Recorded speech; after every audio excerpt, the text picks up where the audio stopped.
समय होगा कि हम बाइबल पाठ निकालेंगे जो पाया जाता है पहला कुरिन्थियों की पत्री, उसका 11वां अध्याय पद 23 से लेकर पद 29 हम पढ़ लेंगे।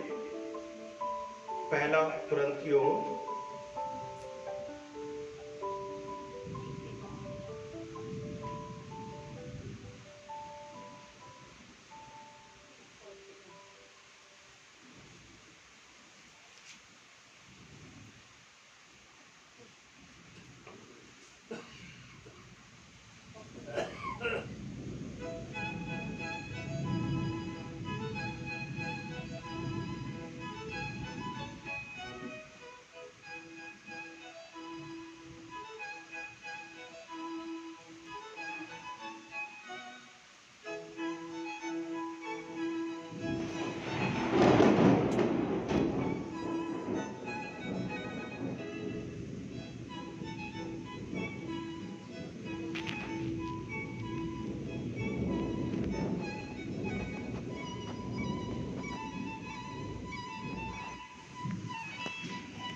क्योंकि यह बात मुझे प्रभु से पहुंची और मैंने तुम्हें भी पहुंचा दी कि प्रभु यीशु मसीह ने जिस रात वह पकड़वाया गया रोटी दी और धन्यवाद करके उसे तोड़ी और कहा, यह मेरी देह है जो तुम्हारे लिए है, मेरे स्मरण के लिए यही किया करो।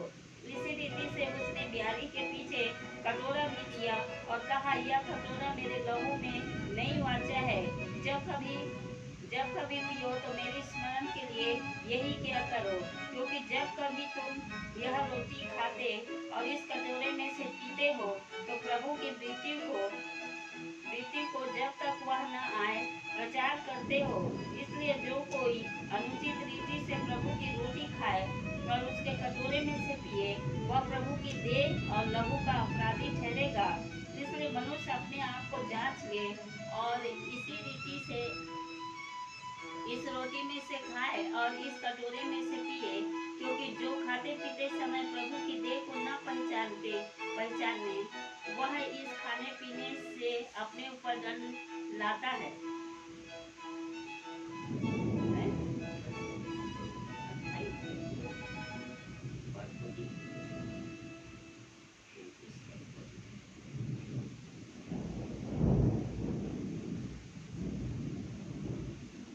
समय होगा कि हम अपने मनों को हम तैयार करेंगे और परमेश्वर की महिमा के लिए हम गीत को हम गा लेंगे। एक प्रार्थना पूर्वक गीत जो कि हमें इस वचन में जाने के लिए प्रेरित करेगा। मेरे जीवन का मकसद तू है।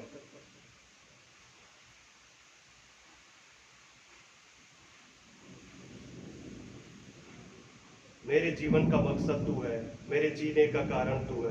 मैं जीऊं या मरूं वो तेरे लिए, तू मेरा प्रभु। इस गीत को प्रभु की महिमा के लिए गाएंगे और अपने मनों को आज के इस वचन के लिए तैयार करें।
पिछला सब भूल कर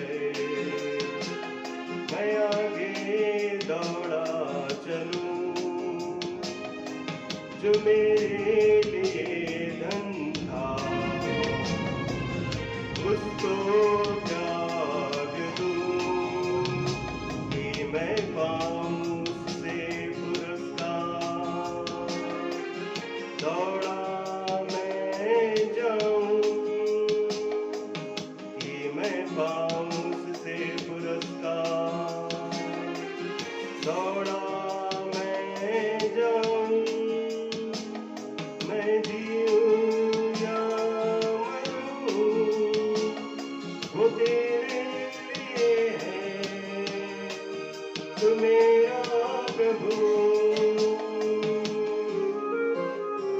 मेरे जीवन का मकसद तू है, मेरे जीने का कारण तू है। मैं जीऊं या मरूं, वो तेरे लिए है, तू मेरा प्रभु।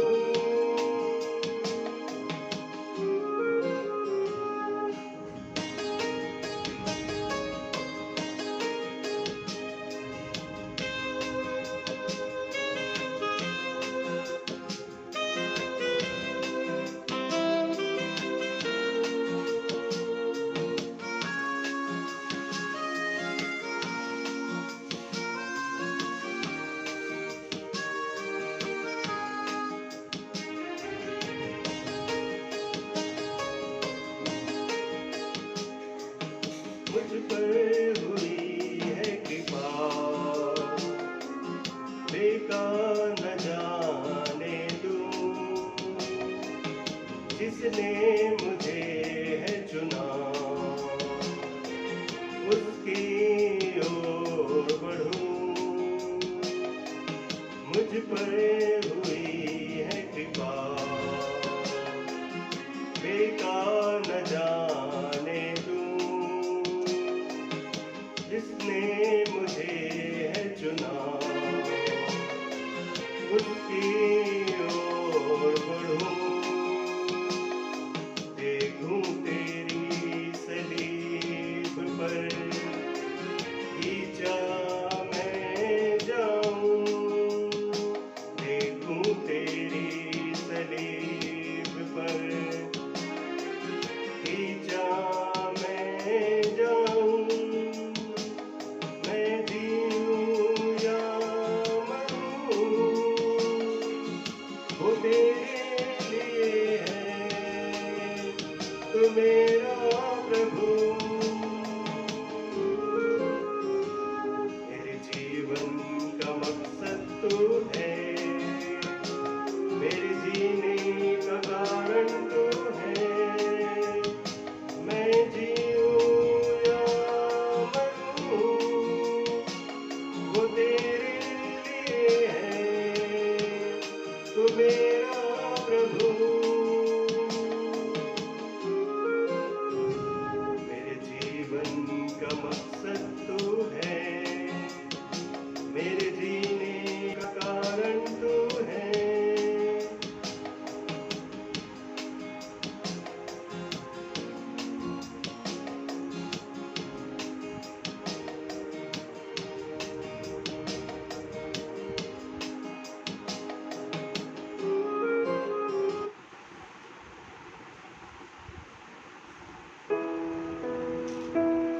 समय होगा कि हम अपना ध्यान परमेश्वर के वचन की ओर हम लगाएंगे।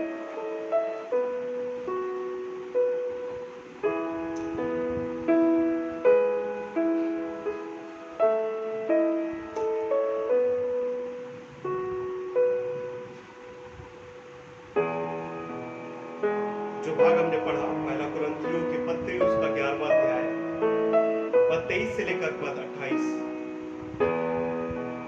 आज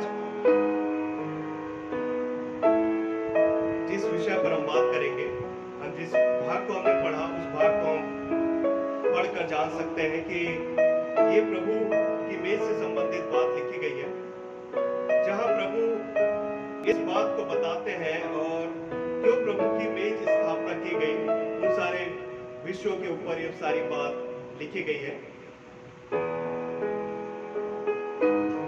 संसार में कई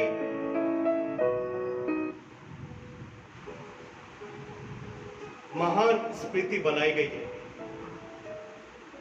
कई महान लोग रहे संसार में जो संसार में रहते हुए अपने जाने के पश्चात उन्होंने मेमोराइज के लिए कुछ बातों को करके छोड़ा, चाहे वो भवन हो, अस्पताल हो, स्मारक चिन्ह इत्यादि। परंतु समय के साथ वो धुंधले हो गए, वो वीरान हो गए।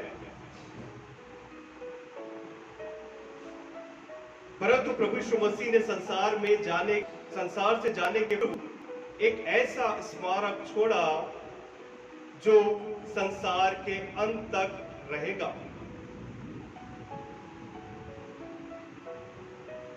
जो सब जगह उपलब्ध है, जो आम आदमी के जीवन से जुड़ा हुआ स्मारक, जिसके लिए कोई लंबी यात्रा हमें करने की आवश्यकता नहीं, जो गरीबों अमीरों सबके लिए समानता से उपलब्ध है, जो कभी धुंधला नहीं होगा और जिसकी चमक कभी फीकी नहीं पड़ेगी, वो है स्मारक प्रभु भोज। आज विभिन्न कलीसिया में प्रभु भोज से संबंधित वचन और प्रभु भोज की तैयारी के साथ विश्वासी गण उपस्थित हुए होंगे कि प्रभु को स्मरण करते हुए, उसकी वेदना को, उनके दुखों को स्मरण करते हुए उसके मेज से शरीक हो सके। स्मारक बनाए जाने के लिए बहुत ध्यान से हर एक चीज को चुना जाता है। कुछ चीजें यहां उपलब्ध नहीं होती तो बाहर से मंगवाया जाता है, परंतु मसीह यीशु ने दो ऐसी साधारण वस्तुएं लिए जो संसार में हर जगह पाई जाती है, जो बहुत सरलता से उपलब्ध होती है। वो है रोटी और अंगूर का रस। यदि हम पहला कुरंथ की कलीसिया के बारे में हम जो देखते हैं, उसके इतिहास के बारे में, कुरंथ की कलीसिया की यह परंपरा थी कि प्रभु भोज के संबंध में वे भोजन खाया करते थे, वहां पर एकत्रित इसलिए हुआ करते थे। हर एक व्यक्ति अपना अपना भोजन लाया करता था।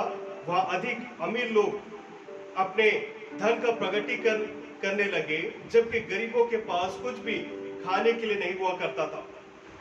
पौलुस इस भोज की आत्मिक महत्ता की गहराई को समझाता है और पहला कुरंथी 11वां अध्याय पद 34 में जो बात को लिखा है, यदि कोई भूखा हो तो अपने घर में खा ले, जिससे तुम्हारा इकट्ठा होना डर का कारण न हो। शेष बातों को मैं आकर ठीक करूंगा। शेष बातों को मैं आकर ठीक कर दूंगा।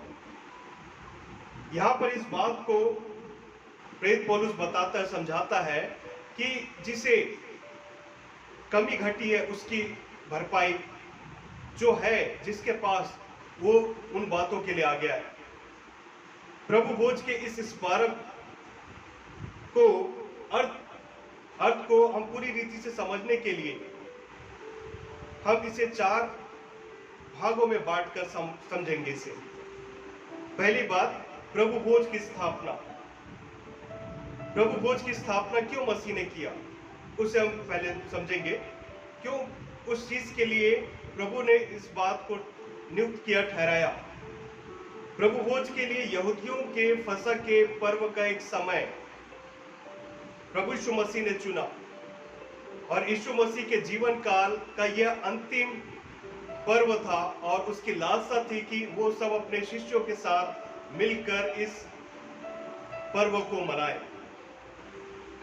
लूका उसका 22 अध्याय पद 19, मत्ती 26 के पद 27, जहां प्रभु यीशु मसीह ने रोटी ली और तोड़कर अपने चेलों को दिया और उसके पीछे कटोरा उन्होंने लिया और प्रभु ने इसे अपने शिष्यों के साथ फसह के पर्व में इस कार्य को किया। फसह के पर्व हम इस बात को जानते हैं, वो हमें स्मरण दिलाता है कि परमेश्वर ने कैसे इसराइलियों को मिस्र की गुलामी से निकाला था, छुटकारा दिलाया था। यहूदी लोग 7 दिनों तक अख़मीरी रोटी खाते रहे। कारण हम जो निर्गमन उसके 12वां अध्याय पद 5, 7, 13, 14, पद 23, पद 41 और 42 को हम जो पढ़ते हैं, जहां में ये सारी बातें ज्ञात होती है। अतः यहूदियों के इस पर्व के समय प्रभु यीशु मसीह ने प्रभु भोज की स्थापना उन्होंने किया, और इस बात को उन्होंने जीवन के रहते, कलीसिया जब तक है तब तक इस कार्य को करने के लिए प्रभु ने कहा। दूसरी बात जो इसे समझने का प्रयास करेंगे वो ये है कि प्रभु भोज के जो नाम बाइबल में जो दिए गए, इसे प्रभु की ब्यारी के रूप में हम जानते हैं। रोटी तोड़ने को लेकर हम इस बात को जानते हैं, जो प्रेरितों के काम 20वां अध्याय पद 7 में हम जो पढ़ते हैं, रोटी तोड़ना वहां पर शब्द का प्रयोग किया गया है। प्रभु भोज अर्थात वह भोज जो प्रभु ने ठहराया, उसे मेरे स्मरण के लिए, अर्थात प्रभु ने उसे नाम दिया प्रभु की ब्यारी, प्रभु भोज या रोटी तोड़ना। इस नाम से हम इस बात को जानते हैं। तीसरी बात जो हम देखते हैं वो ये है, समय कब लिया जाना चाहिए, प्रभु भोज कब लेना चाहिए उसे। हम देखते हैं कि प्रभु की शिक्षा के अनुसार यदि हम देखते हैं इस बात को, तो उनके कहे अनुरूप चेलों ने, आरंभिक कलीसिया ने इसे लगातार वो लोग इस कार्य को करते थे। प्रेरितों के काम 2 के पद 42 को हम पढ़ते हैं, जहां पर शब्द दिया गया लौलीन रहे। वे प्रतिदिन चेलों से शिक्षा प्राप्त करने, रोटी तोड़ने, संगति और प्रार्थना में लौलीन रहा करते थे। ग्रीक भाषा में प्रयोग किया गया शब्द लगे रहे, अर्थात निरंतर ये कार्य करते रहे। इस कार्य के लिए वो निरंतर आगे रहे, बने रहे। फिर हम जो पढ़ते हैं प्रेरितों के काम 20 के पद 7 में, जहां लिखा है सप्ताह का पहला दिन। अलग अलग कलीसिया में इसे अलग अलग रूप से, अलग अलग समय पर इस कार्य को करते हैं। चौथी बात जो हम देखते हैं, हमारे जीवन में इसका क्या महत्व है। प्रभु ने तो इसे स्थापित किया कि मेरे स्मरण के लिए यही क्या करूं। उसके बाद हमारे जीवन में इसका क्या महत्व होना चाहिए,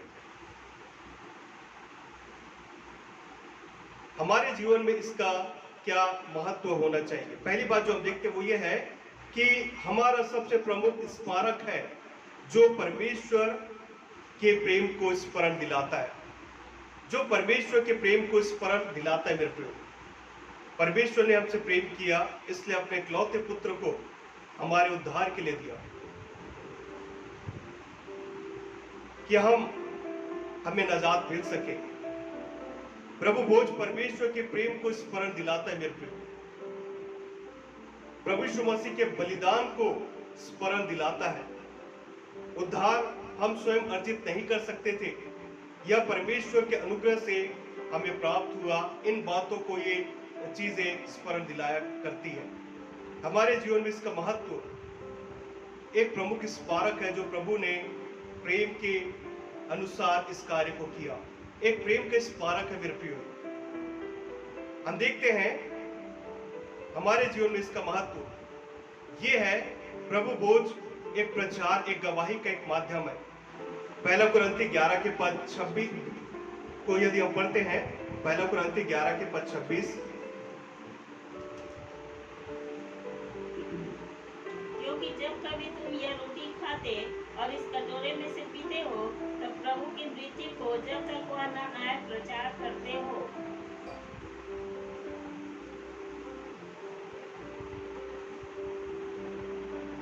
हम यहाँ इस बात को जो पढ़ते हैं कि प्रभु की मेज का प्रचार होता है, एक गवाही होता है। प्रभु भोज न केवल परमेश्वर के प्रेम का स्मारक है, वरन जब हम इस भोज में शामिल होते हैं तो हम उसका प्रचार भी करते हैं और हमारे जीवन से गवाही भी निकलती है कि परमेश्वर के साथ हमारी क्या सहभागिता है। अगली बात जो हम देखते हैं कि हमारे जीवन में इसका क्या महत्व है। प्रभु भोज परमेश्वर और हमारे मिलन का एक केंद्र बिंदु है। प्रभु भोज परमेश्वर और हमारे मिलन का केंद्र बिंदु है। वह धन्यवाद का कटोरा जिस पर हम धन्यवाद करते हैं, क्या मसीह के लहू की सहभागिता नहीं? वह रोटी जिसे हम तोड़ते हैं, क्या वो मसीह के देह की सहभागिता नहीं? अक्सर किसी व्यक्ति से हमारी सहभागिता और हमारी अंतरंगता तब प्रकट होती है जब उसके बुलाने पर भोजन हेतु गए और हम वहां पर एकत्रित हो जाते हैं। जब हमारा उस व्यक्ति के साथ में प्रेम होता है, एक अच्छा रिश्ता होता है, उसके बुलाने के द्वारा ही हम आगे जाते हैं और आगे की हम संगति करते हैं, या उसे ही अपने घर में इन्विटेशन देते हैं जिससे हम प्रेम रखते हैं। राह चलते किसी को भी हम अपने घर पर नहीं ला लेते। हम जिससे प्रेम रखते हैं हम उन्हीं के साथ ही इस सहभागिता को रखते हैं। मेरे प्रिय, चौथी बात जो हम देखते हैं कि हमारे जीवन में इसका महत्व, प्रभु भोज हमारी शिष्यता की एक पहचान है। प्रभु के शिष्य ने इस कार्य को उन्होंने किया और हम आप जो मसीह कहलाते हैं, हम जो कि प्रभु के शिष्य हैं, ये हमारी एक पहचान है कि हम इस कार्य को प्रभु की उस आज्ञा के अनुसार स्मरण करते हुए उसे ग्रहण करते हैं। पांचवी बात जो देखते हैं कि प्रभु भोज हमारे जीवन में क्या महत्व रखता है, वो है प्रभु भोज हमारी परख, हमारी जांच का एक केंद्र है। पहला कुरिन्थी उसका 10 के पद 21 में लिखा हुआ है। पहला कुरिन्थी 10 के पद 21,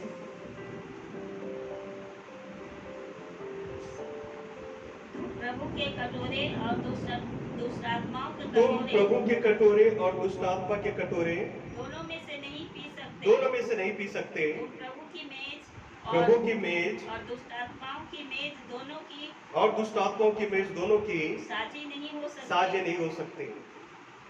यहाँ पर हम देखते हैं कि हमारे प्रभु भोज हमारी एक परख, हमारी एक जांच है। हम अपने आप को इसके अनुसार हम जांच सकते हैं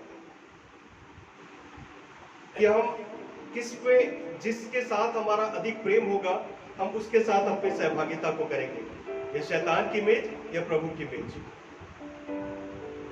हम देखते हैं कि प्रभु भोज हमारे जीवन में प्रमुख है क्योंकि प्रभु भोज एक पवित्र भोज है। मेरे प्रिय, प्रभु भोज एक पवित्र भोज है। एक साधारण सा दिखने वाला रोटी और अंगूर का जो रस, लेकिन जब हम उसे प्रभु के हाथ में सौंपते हैं, हम प्रार्थना करते हैं, प्रभु के देह और लहू के रूप में उस प्रतीक को हम ग्रहण करते हैं। एक पवित्र भोज है मेरे प्रिय, इसे हम साधारण कभी भी ना समझे।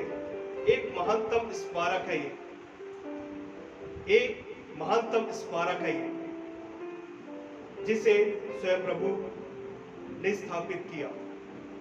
यह एक प्रचार है, एक हमारी गवाही है।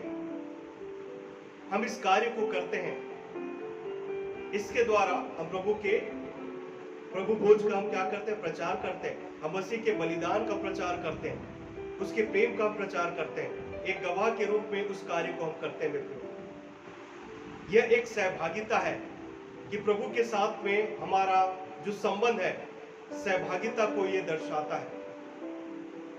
यह हमारी एक शिष्यता की एक पहचान है कि हम प्रभु के शिष्य हैं, उनके अनुयायी हैं।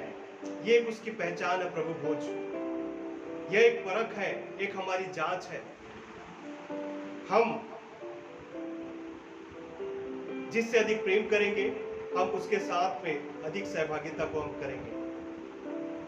रोटी आखिर तोड़ने की क्या योग्यताएं होनी चाहिए? हम इस बात को भी समझेंगे कि रोटी तोड़ने की क्या योग्यताएं होनी चाहिए। हम प्रेरितों के काम 2 के पद 38 को हम जैसे जानते हैं, एक पश्चाताप के रूप में हम इसे ग्रहण करते हैं।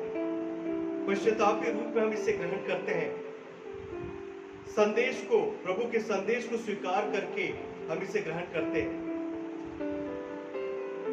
प्रेरितों के काम 2 के पद 41 पद के अनुसार, प्रेरितों के काम 2 के पद 41 के अनुसार पानी का बपतिस्मा लेने के द्वारा एक आज्ञा पालन कर प्रभु के मेज में हम इसे,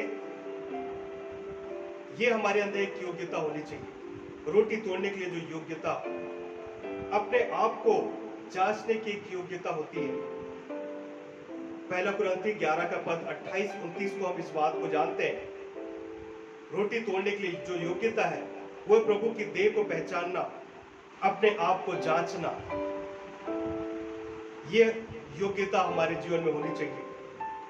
पहला यूहन्ना 1 के पद 7 के अनुसार हम जो जानते हैं, ज्योति में चलना, ये योग्यता में, ये जो प्रभु के मेज में रोटी तोड़ता है उस पे जो योग्यता ये होनी चाहिए कि हम प्रभु की देह की पहचान, ज्योति में चलने वाले लोग हैं। पहला कुरिन्थी 10 के पद 16 के अनुसार रोटी तोड़ने के लिए जो योग्यता वो है धन्यवादी आत्मा। ये सारी बातें होनी चाहिए। पहला कुरिन्थी 11वां अध्याय पर 27, 29, 24 और 25 को हम जो जानते हैं, अनुचित रीति से शामिल नहीं, इस पे हम हो सकते हैं। पद 29 के अनुसार अनुचित रीति से शामिल होने का दंड भी बताया गया इसमें। प्रभु यीशु मसीह को स्मरण करने हेतु हम इसे ग्रहण करते हैं। प्रभु ने कहा, मेरे स्मरण के लिए यही किया करो। आखिर किन बातों को हम स्मरण करें? उसकी श्रेष्ठता को, उसकी प्रधानता को हम स्मरण करें, जो कि सब कुछ होकर अपने आप को शून्य कर दिया। उसकी श्रेष्ठता, वो चढ़नी उसकी न थी, वो क्रूस उसका नहीं था, लेकिन साधारण चढ़नी से लेकर उस क्रूस तक के जीवन को हम जो देखते हैं, मसीह ने हमारे लिए सारी बातों को पूर्ण किया है। प्रेरितों के काम 5 के पद 31 के अनुसार उसी को परमेश्वर ने प्रभु और उद्धारक ठहराकर सर्वोच्च कर दिया। प्रकाशित वाक्य 19 के पद 16 के अनुसार वह सब वस्तुओं में प्रधान है, वही कलीसिया का सिर है, राजाओं का राजा और प्रभुओं का प्रभु है। फिर भी हमारे लिए वो अपने आप को शून्य कर दिया। हम उनकी अधीनता को हम स्मरण करें। यशायाह 53 के पद 7 के अनुसार, फिलिपी 2 के पद 6 और 7 के अनुसार, इब्रानी 10 के पद 7 के अनुसार उसकी अधीनता को हम स्मरण करें। पहला पत्रस 1 के पद 19 के अनुसार, पहला पत्रस 2 के पद 22 के अनुसार, लूका 23 के पद 15 के अनुसार उसकी निर्दोषता को हम स्मरण करें। मैं इस पे दंड के योग्य कोई दोष नहीं पाता, फिर भी हमारे लिए वो दोषियों की गिनती में उसकी शुमारी की गई। उसकी दूसरों के प्रति सहानुभूति को हम स्मरण करने में, वो आपसे सहानुभूति को रखता था, इसलिए वो आपके लिए अपने प्राणों को उन्होंने दिया। भीड़ पर हम देखते हैं कि जब प्रभु ने अपने जीवन काल में भीड़ पर तरस खाए, भूखी भीड़ पर उन्होंने तरस खाया, अंधों पर उन्होंने तरस खाया, नाइन की विधवा पर उसने तरस खाया, कोढ़ी जो प्रभु के पास आया करते थे उनके लिए वो तरस खाया करते थे। हम प्रभु के कष्टों को हम स्मरण करें। इब्रानी 12 के पद 2 के अनुसार, यशायाह 53 से लेकर पद 11 के अनुसार हम जो देखते हैं, हम उनके कष्टों को स्मरण करें। वो सब कुछ रहकर भी उन सारे बातों को भूलकर चुपचाप सहता रहा। जैसा भेड़ ऊन कतरने के समान चुपचाप खड़ा होता है, ठीक वैसी सारी बातों को मसीह ने भी सह लिया मेरे प्रियो। हम उसके बलिदान को स्मरण करें। इफिसी 5 के पद 2 के अनुसार, इब्रानी 9 के पद 28 के अनुसार, पहला यूहन्ना 2 के पद 2, चौथा अध्याय पद 10 के अनुसार हम उसके बलिदान को स्मरण करें। उसमें कोई ऐब न था, लेकिन हमारे लिए वो बलिदान हुआ। परमेश्वर को यही भाया कि प्रभु को मारा जाए, कुछ ना जाए। हम उसके प्रार्थना, निवेदन, विनय, याचना को स्मरण करें, जो कि मसीह ने हमारे लिए सारी बातों को सहार किया। यशायाह 53 के पद 12 के अनुसार, इब्रानी 7 के पद 25 के अनुसार हम उन सारी बातों को स्मरण करें जो कि मसीह ने हमारे लिए सारी बातों को सहा किया मित्र। तो आज जबकि हमने देखा प्रभु भोज एक साधारण रोटी और अंगूर का रस जो चीजें हैं, प्रभु ने उसे आशीष दिया और कहा मेरे स्मरण के लिए यही क्या करो। ये प्रभु की प्यारी रोटी तोड़ना, उनके बलिदान को हम सदा सर्वदा स्मरण रखें। और जब तक कलीसिया है, प्रभु का आगमन जब तक नहीं होता, तब तक हम इस कार्य को करते रहें, बशर्ते हम अपने आप को पहले जांच लें और इस पे हम सहभागिता को दर्ज करें। प्रभु इस वचन के द्वारा आप सभी को आशीष दे। आमीन। आइए इस प्यारी में हम शरीक होंगे और हम अपने आप को प्रभु के अधीन करें और अपने आप को हम जांचे समझे परखे इस समय हम प्रभु की प्यारी में शरीक होंगे।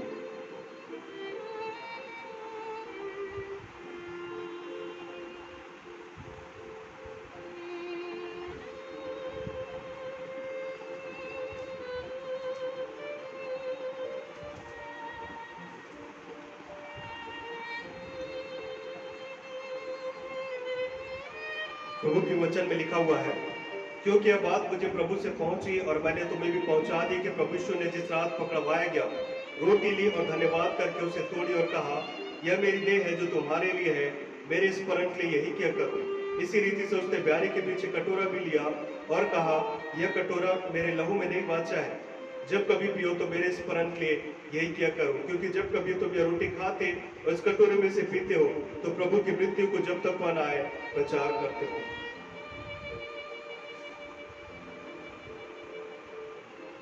रोटी और दाखरस के लिए हम प्रार्थना करेंगे, उसके प्रार्थना पूर्वक हम उसे फिर ग्रहण करेंगे।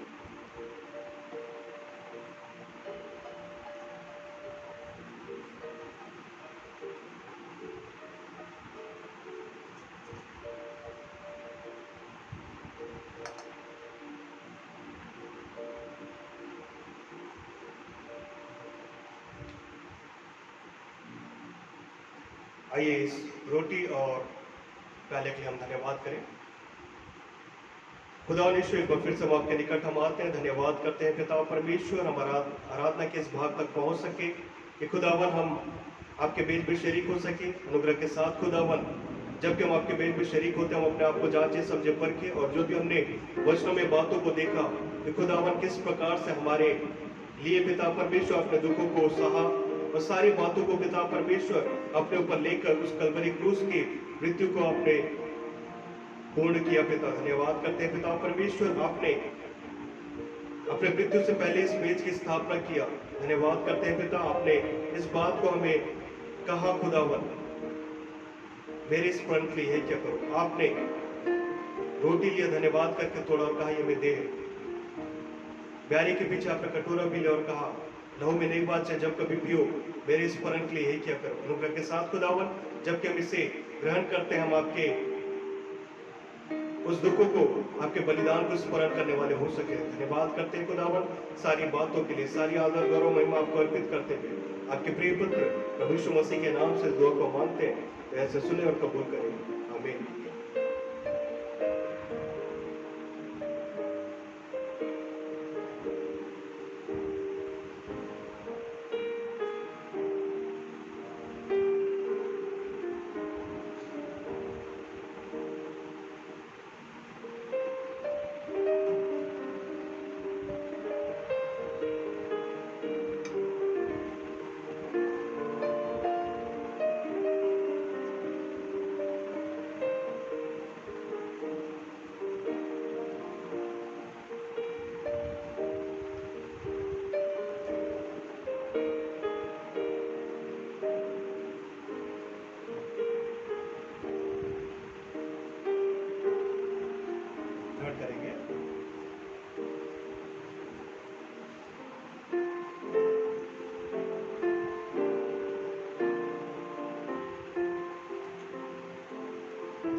समय होगा कि अपने भेंटों को हम प्रभु को अर्पित करेंगे।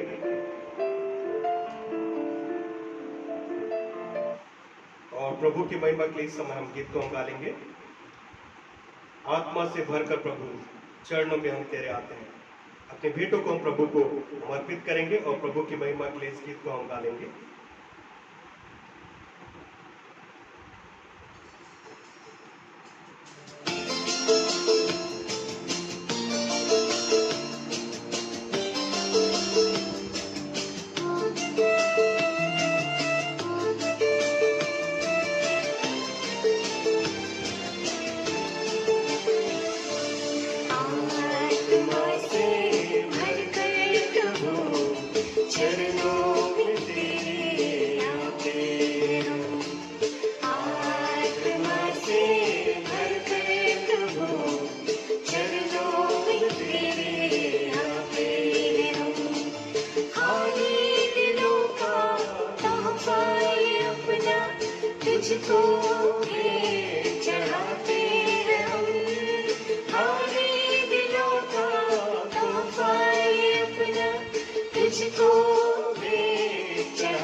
पापों का पर्दा हट जाता है।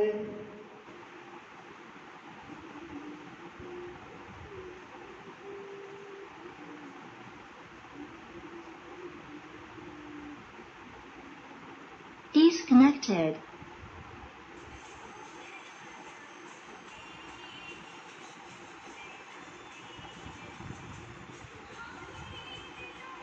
Connected.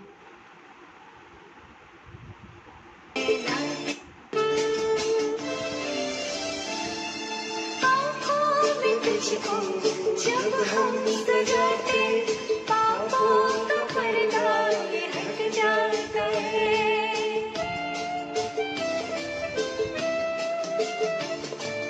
आँखों में तुझको जब हम सजाते पापों का पर्दा ये हट जाता है।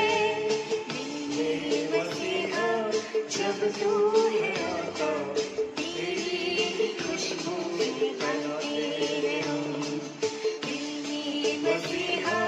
जब तू है आता तेरी खुशबू फैलाते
आइए इस भेंट के लिए हम धन्यवाद करेंगे, प्रार्थना करेंगे इसके लिए।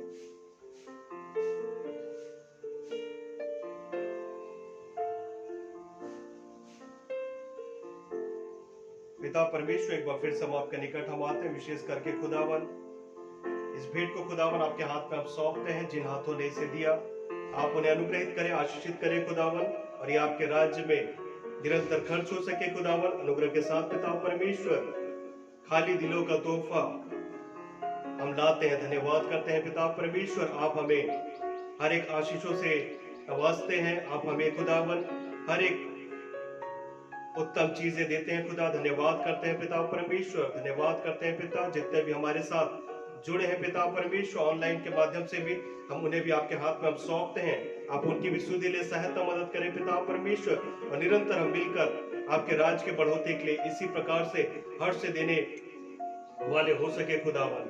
अनुग्रह के साथ खुदावन सारी बातों के लिए आपको धन्यवाद करते हो। आपके प्रिय पुत्र प्रभु यीशु मसीह के नाम से दुआ को मांगते, ध्यान से सुने और कबूल करें, आमीन। समय होगा कि हम कलीसियाई सूचनाएं सुन लेंगे, जो कि इस प्रकार से है। प्रत्येक रविवार सुबह 10 बजे हम वार्ड नंबर 17 कादम्बरी नगर में हम सभी विश्वासी चर्च संगति हेतु एकत्रित होते हैं। जितने हमारे साथ ऑनलाइन ऑफलाइन जुड़ते हैं, आप सभी का स्वागत करते हैं। आप सभी के प्रार्थना और सपोर्ट की हमें आवश्यकता है। निरंतर आप हमें अपने व्यक्तिगत प्रार्थना में स्मरण रखें। ऑनलाइन में आप फेसबुक लाइव और यूट्यूब में सामर शालो मिनिस्ट्री सर्च कर आप आज की संगति का लाभ उठा सकते हैं। निरंतर हम एक दूसरे को प्रार्थना में स्मरण रखने वाले हो सके। अब समय होगा कि हम अंतिम प्रार्थना कर लेंगे। उसके पश्चात प्रभु की प्रार्थना और अंतिम आशीष ग्रहण करके हम इस सभा को हम समाप्त करेंगे। आइए हम प्रार्थना करें। पिता परमेश्वर, एक बार फिर से हम आपके निकट हम आते हैं, विशेष करके खुदावन हम आज के इस आराधना में शरीक हो सके। आपने हमें अपने निकट आने का समय अवसर दिया, धन्यवाद करते हैं पिता कि हम आपके हुजूरी में इसी प्रकार से हम पाए जाए। अनुग्रह के साथ खुदावन ये वक्त हमारा खुदावन बहुत ही कीमती रहा खुदा, क्योंकि हम आपकी उपस्थिति में रहकर इस समय का हम लाभ ले सके। धन्यवाद करते हैं पिता कि आपने हमें भला स्वस्थ और जीवितों के मध्य में रखा खुदावन, बिना रोग बीमारी के, बिना किसी परेशानी के खुदावन के हम आपके निकट आकर आपकी महिमा स्तुति कर सके और साथ ही साथ आपके जीवित वचन को सुन सके और आपके मेज में शरीक हो सके। और आपके राज्य की बढ़ती के लिए खुदावन हमने जो भेंट को अर्पित किया, उन सारे बातों को आपके हाथ में हम सौंपते हैं। संपूर्ण आराधना में आपने हमारी मदद अगुवाई किया, धन्यवाद करते हैं पिता। विशेष करके हम प्रार्थना करते हैं पिता परमेश्वर, भाई परमेन को आपके हाथ में हम सौंपते हैं पिता परमेश्वर, और साथ ही साथ भाई एरिक को आपके हाथ में हम सौंपते हैं पिता परमेश्वर। आप दोनों पर अपने शिफा भरा हाथ रखिए खुदावन, और प्रार्थना करते हैं पिता परमेश्वर उनके पूर्ण चंगाई की हम प्रार्थना करते हैं खुदावन। अनुग्रह के साथ पिता परमेश्वर निरंतर आपके हुजूरी में पाया जाए और खुदावन भले स्वस्थ होकर एक गवाह के रूप में खड़े हो सके, हम ये प्रार्थना करते हैं। धन्यवाद करते हैं पिता परमेश्वर सारी बातों के लिए, धन्यवाद करते हैं पिता परमेश्वर। जितने भी हमारे साथ ऑनलाइन में जुड़ते हैं खुदावन, सभी विश्वासियों को आपके हाथ में हम सौंपते हैं। आप उन्हें भी बरकत दे, आशीष दे पिता परमेश्वर, और इसी प्रकार से हम एकत्रित होते रहे, हम मिलकर आपकी बड़ाई प्रशंसा करने वाले हो सके खुदावन। धन्यवाद करते हैं पिता सारी बातों के लिए।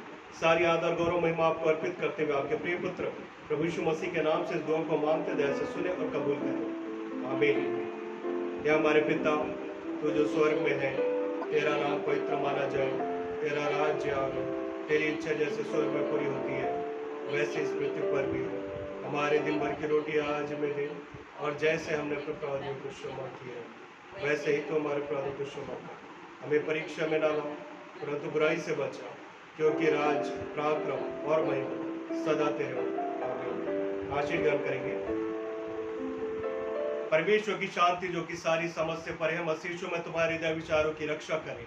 अब हमारे परमेश्वर पिता का प्रेम, प्रभु यीशु मसीह का अनुग्रह और पवित्र आत्मा की संगति सहभागिता उपस्थित प्रिय लोगों के साथ, ऑनलाइन जुड़े उनके पूरे परिवारों के साथ अब से लेकर सदा सर्वदा तक बनी रहे, आमीन। आप सभी को सलाम, जय मसीह।